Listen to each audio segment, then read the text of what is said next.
మేమంతా సిద్ధం యాత్ర 21వ రోజుకు చేరుకుంది. ఎంవీవీ సిటీ మధురవాడ ఆనందపురం వరకు బస్సు యాత్ర సాగుతుంది.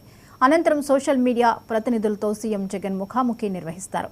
ఆ తర్వాత తగరపు వలస జొన్నాడకు సీఎం చేరుకుంటారు. అక్కడ లంచ్ బ్రేక్ తీసుకున్న తర్వాత బౌద్ధ వలస చెల్లూరుకు చేరుకుని రాత్రికి అక్కడే బస చేస్తారు.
మేమంతా సిద్ధం యాత్ర 21వ రోజుకు చేరుకుంది. ఎంవీవీ సిటీ మధురవాడ ఆనందపురం వరకు బస్సు యాత్ర సాగుతుంది.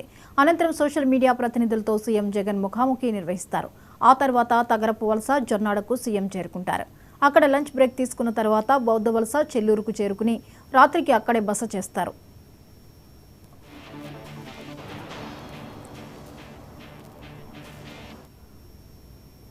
ఈ అంశంపై మరిన్ని వివరాలని మా ప్రతినిధి లక్ష్మణ్ అందిస్తారు. లక్ష్మణ్, చెప్పండి, ఈరోజు జగన్ సిద్ధం యాత్ర ఎలా ఉండబోతోంది? జ్యోతి, ఉమ్మడి విశాఖ జిల్లాలో పర్యటన 2 రోజుల అనంతరం కూడా ముగిసిన తర్వాత ఆదివారం రాత్రి విశాఖలోని మధురవాడ ఎంవీవీ సిటీలో సీఎం బస్ చేశారు. రాత్రి బస్ చేసిన తర్వాత నిన్నంతా కూడా పార్టీ ముఖ్య నాయకులతోని ఉత్తరాంధ్ర జిల్లాలకు సంబంధించి ముఖ్య నాయకులతో అందరితో కూడా ఈ ఎన్నికలకు సంబంధించి ప్రణాళికలకు సంబంధించి అంతర్గత సభల్లో పాల్గొన్నారు. అలాగే పార్టీలో కొన్ని జాయినింగ్స్ కూడా జరగడం జరిగింది. అయితే మళ్ళీ తిరిగి ఈరోజు 21వ రోజు సిద్ధం బస్ యాత్రని ఈరోజు 21వ రోజు ప్రారంభిస్తున్నారు. ఇప్పటికే ఉదయం 10:30 నుంచి కూడా అక్కడ సందడి మొదలైంది. అలాగే ఈ దాడి జరిగిన నేపథ్యంలో సీఎం జగన్ పై మొన్న జరిగిన దాడి నేపథ్యంలో మొత్తం బందోబస్తు పూర్తి స్థాయిలో ఏర్పాటు చేయడం జరిగింది. ఇక్కడి నుంచి ప్రస్తుతం మధురవాడ ఎంవీవీ సిటీ నుంచి బయలుదేరి మధురవాడ మీదుగా ఆనందపురం చేరుకొని చెన్నై కన్వెన్షన్ సెంటర్ లో సోషల్ మీడియాతో అక్కడ కార్యకర్తలతో ముఖ్య కార్యక్రమంలో పాల్గొని అనంతరం కూడా తగరపల్స్ మీదుగా జొన్నాడు చేరుకుంటారు. జొన్నాడు దాటిన తర్వాత భోజన విరామం తీసుకొని బొడ్డవలస మీదుగా సాయంత్రం 3:30 గంటలకు చెల్లూరు వద్ద బహిరంగ సభలో పాల్గొని ముఖ్యంగా అక్కడ ప్రజలను ఉద్దేశించి ప్రసంగిస్తారు. అలాగే అనంతరం చింతలవలస విజయనగరం జిల్లాకి ప్రవేశించి అక్కడ చింతలవలస భోగాపురం అనంతరం అక్కడి నుంచి శ్రీకాకుళం జిల్లాలో ప్రవేశించి రణస్థలం మీదుగా రాత్రి అక్కివలసలో బస శిబిరానికి చేరుకుంటారు.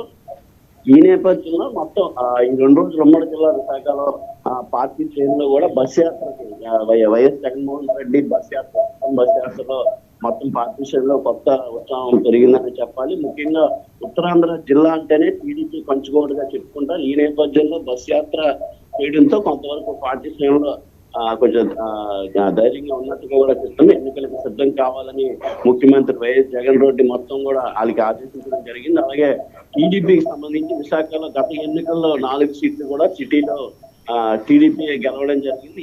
దీని మీద ప్రధానంగా దృష్టి సాధించినట్టు కూడా ఆ పార్టీ అంతర్గత సభల్లో సీఎం ఆదేశించినట్టుగా కూడా తెలుస్తుంది. ముఖ్యంగా జిల్లాలో ఉన్న ప్రధాన నాయకుల ఆధ్వర్యంలో భారీగా ఎన్నికలు కూడా ఈ రోజు ఉదయమే మాజీ విశాఖ నగరానికి సంబంధించిన మాజీ మేయర్ పురి జనార్దన్ ఆయన సమక్షంలో పార్టీ కండువా కప్పుకొని జాయిన్ అయినట్టు కూడా తెలుస్తుంది. ముఖ్యంగా మొత్తానికి బస్ యాత్ర సిద్ధం బస్ యాత్ర అయితే మొత్తం ఉత్తరాంధ్ర జిల్లాలో నాయకులు కానీ పార్టీ శ్రేణులు కానీ సంసిద్ధం కావాలని ఎన్నికల్లో విజయానికి మొత్తం అందరూ కూడా పటిష్టంగా ప్రయత్నించాలని కూడా చెప్తున్నట్టు తెలుస్తుంది. Jyothi. Right, thank you Laxman.